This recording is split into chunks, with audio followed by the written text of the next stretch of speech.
Good afternoon. The sun is up. It is terrible. It is hot. It's like 31 degrees, 100% humidity, and I'm wearing as much sun protection as I can, so I do look a little weird, I know. But, guys, I got a truck. Well, that was... Okay, no, I'm gonna have to change that. It's gonna distract me too. But yeah, I now have a truck. I went out and bought an Isuzu NQR 450 2 days before World Time Attack. I then put the 32 on it, took it down to World Time Attack, and we won Best JDM Car of World Time Attack 2025 with the 32, which was sick. But it was a mad rush. It was crazy getting this done and then getting the car sorted, getting it loaded up, driving down. And unfortunately, I didn't film any of it. I apologize. However, I want to show you the truck because it's been over 24 hours of ownership and I am about to modify it. So come check out what we're doing.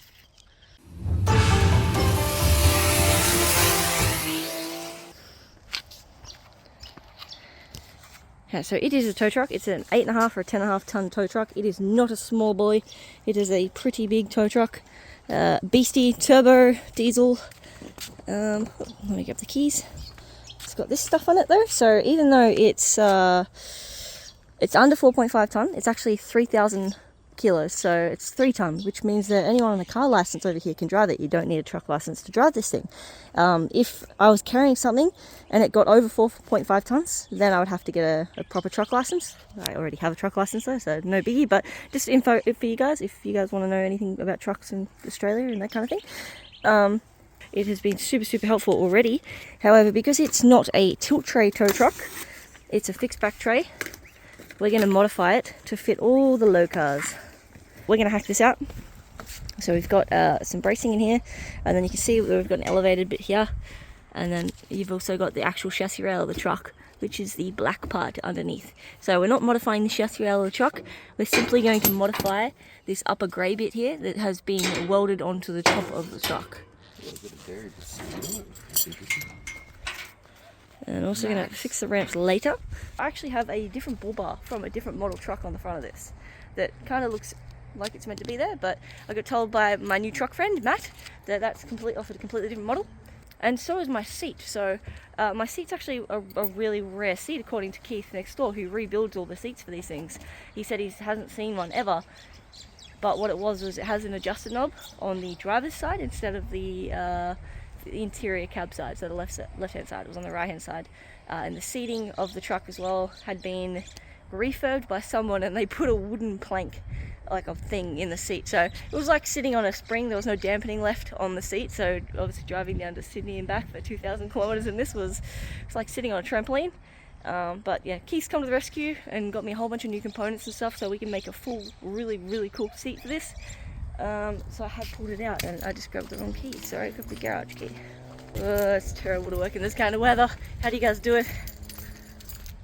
The night time any day.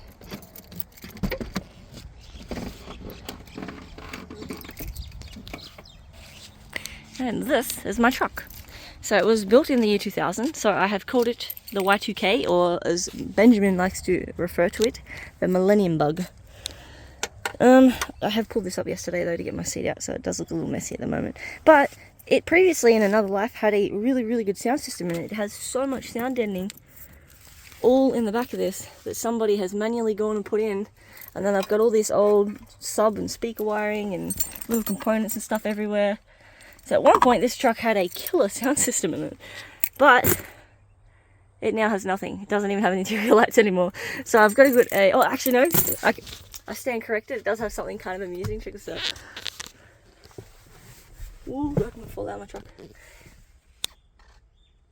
Something is not right with this picture. We have a Nissan head deck and a Isuzu. I thought that was great actually, but yeah, unfortunately it can't play much of anything and it's not connected, so I'm going to pull that out and we're probably going to reinstall some form of decent sound system. I don't really have a cab per se behind this to put stuff, so like these guys previously had amps and like stuff bolted onto the back of the cab here, and you can still see the bolt holes in the back of it.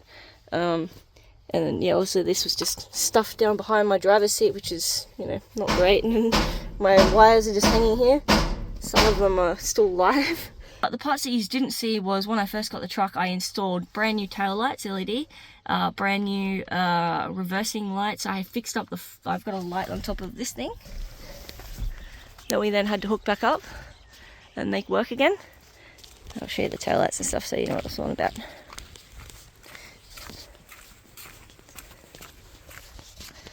So I hooked all these guys up so when I was at Time Attack I didn't reverse into anything and I could load and unload by myself fairly easily. But yeah, there's a lot of little things I gotta fix on the truck. So we've got things like this we've got to fix up. So some of these are like loose, like this guy here, just random. Probably won't do it while it's got weight on it, but that's just floating around in there. And then they've welded on these things here to try and stop the ramps from bowing in on themselves, but they still do. So we're going to try and make like little legs so they're perfectly flat, and then extend the ramps down the bottom here as well so they're longer to give us more length on the truck to make it a smoother incline for most of the low cars, which is also the reason that we're now cutting this out as well. As you see in the past, someone's dragged things up and down this, but when I was loading and unloading the Skyline, I only just hit that type of stuff. So we're going to flatten that down so anything lower than 100mm can still get on this perfectly fine, because it is a really good tow truck, really helpful, and it's huge. So it could carry a lot of stuff and has a lot of potential for modifying and making cool. I've got like a little tray bit at the back here that I can put either wheels. So I've got a little toolbox here, which is cool. And then we got the fuel tank. It's pretty good on fuel. Honestly, I'm not even kidding you when I say this thing's probably the most fuel economical in the entire of the property right now, including Ben's mum's SUV and the LPG ute. This thing is still better, but it is diesel, so. When I had the car on it wasn't too bad, especially for highway stuff. Like, if I was in suburban, yeah, sure. The only minor thing with my truck is that it does have a breather leak out of the gearbox that we have to fix, thus the top. But it's been driving around, and the guy that had it before me has already done the damage to the synchro, so there's not much I can do about that. So I'm waiting on parts, and while we're waiting, we're modifying the crap out of the truck. If any of you guys have, I don't know, never known anything about trucks, or I know I didn't care about trucks until I bought one, so yeah. I still don't care. You will when it can tow your and my car to wherever we want to go, because I have a tow bar on it too. So I can just get a car trailer and put your car on a car trailer, put my car on the truck, and then we add a tire rack on the top here, and maybe a camper thing on the roof or something. I don't know, but I didn't tell you guys this part. So I may be decatoring the truck and pimping it out pretty hardcore in the next couple of months. Even though I'm not huge into trucks, I love the decatora side of things. Like them modifying their trucks and stuff is just, I think it's really cool. But on a serious note, I actually do have to go start cutting stuff, so I will show you guys some progress very soon. Stay tuned for pimping my truck. Yay! Goodbye, sun. Thank God, it's getting so hot. Alright, so we have, let me just turn this around and I'll show you. Okay, so we have hacked out all these, except for this dude, and all those guys there, and then all of these guys as well, all under here. Now, what I had to do to get onto this one was I had to cut these here and here. So we've cut just between these guys. The only issue with the way that this is done is then we have to get all these little spot welds out to be able to lift this up like Benjamin has started doing over here. So slowly peeling it back. There's the welds taken out.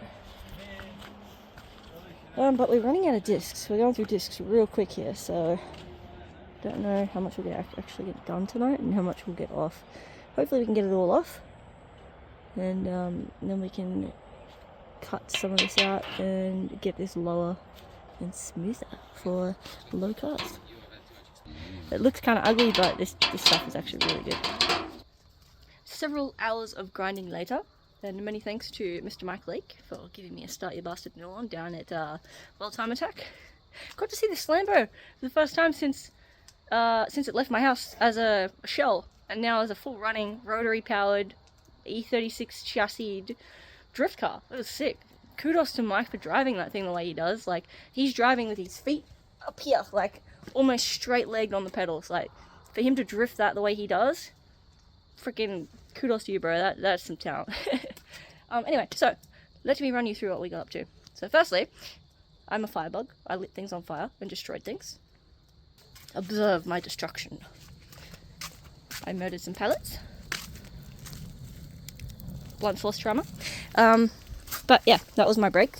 And between that and doing the truck, this is what we have so far. I know, I apologise, it's dark, the lighting is not great, but my phone is actually doing a really good job of this. Maybe I should film on my phone more often. Okay, progress update. Truck. Boom! The back is off.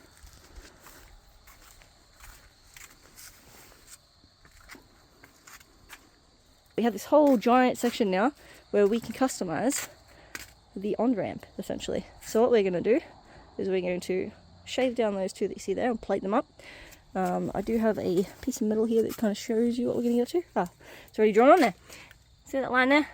That's essentially what we're going to cut, which will smoothen out the angle of this drastically.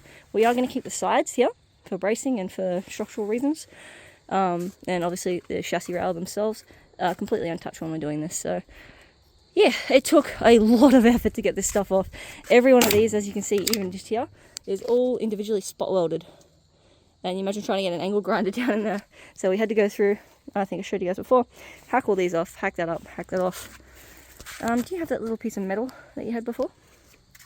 You will require a 12-pack of cutting discs. And yes, many discs. Saw blades if you want to remove the back of your truck. That's fine. Heads up. And I need a lot of grinding time to grind all the little excess welds and stuff down here. So yeah, that will be the new level. And then we will extend these ramps down the bottom here by probably another 2 feet. That way we have a really smooth up ramp. Got to go for a bit of a metal hunt tomorrow and find something ideal to replace the great stuff on the back here with good grip. And all the structural bracing and stuff. I've got to buy some more of this stuff. I also think I'm going to try and find some toolboxes to put in here while we've got nothing on top of here. That way I can make more storage for the ramps. And yeah, here's all our old stuff right here. So we'll cut them off, put them onto the new stuff, and the rest of it's pretty much just junk. You can see how many times a couple of these got welded. Look how many, okay, maybe you can't, but you can see how many times all these little dudes have been spot welded where they've cracked, maybe over the years. Yeah. Wow, right. Fun. Wow, that's cool. That's nuts. I don't know if my phone's dirty or if the torch is just doing crazy stuff. Let's have a read. So on the back of this, I might sit there because I'm going to be grinding and sanding and priming and, you know, rust proofing this whole back while we're doing this. So while I'm doing that, probably going to have to degrease the entirety of the truck, and I might just paint it while we're at it. I'm going to try and find some side skirts, or make some side skirts, maybe, I don't know, a sheet of fiberglass or a sheet of like some form of metal to go across here so I can like flap up but have down so it looks like a side skirt. Yeah, and then once all that is finally sorted, we'll paint the cab. 5, 6, 5 We'll paint the cab in, I want to get 5 litres of glitter, flake, whatever you want to call it, mica, shiny rainbow sparkles. I want sparkles everywhere. I know that sounds really girly, but it's not. It's like bowerbird. My New Zealand guys, you guys know. Yeah, I want this truck shiny. Yeah, we've got to pimp out the truck. I know, odd content, but at the same time, got to build cool drift car carrier for drift cars, which I think we all dream about at some stage. So yeah, it's kind of cool showing you guys as it's happening. There'll be more to come. Turns out the phone's pretty good at filming at night time, so I don't know, maybe we should do this more often at night. What, cut trucks up? No, let's not cut trucks up again. Okay, bye guys, have fun. See you in the next one. There will be a lot more coming very soon. We're back on the steam train, and I've just got to catch up with the editing, so